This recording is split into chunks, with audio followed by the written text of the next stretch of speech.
এখেতে অসভ্যালি কৰি গৈছে, এটা বজাত কি বাল গান গাই আছো বুলি কৈছে। একচুৱেলি উদ্যোক্তা কোন হয়, এখেত কোন হয়, এখেত কোন হয়নো?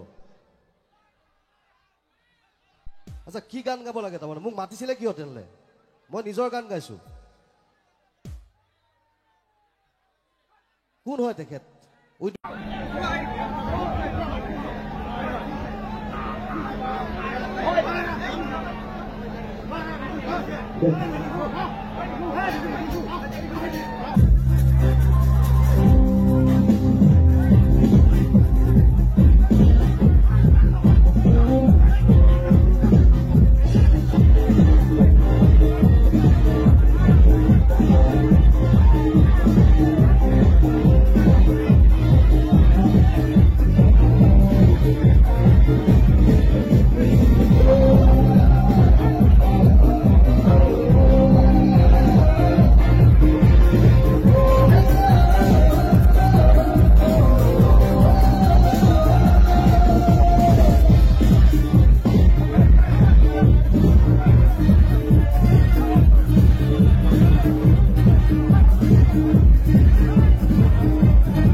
এটা অনাংকিত ঘটনা, যিটোৰ কাৰণে আমি খুব উদযাপন সমিতিৰ তৰফৰ পৰা খুব লজ্জিত হৈছোঁ।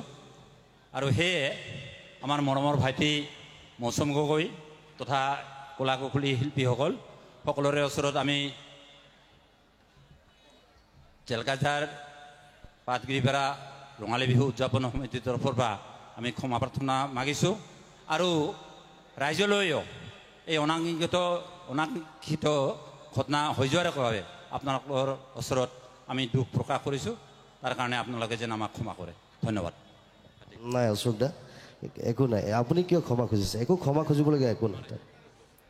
নাই তেনেকুৱা মানুহ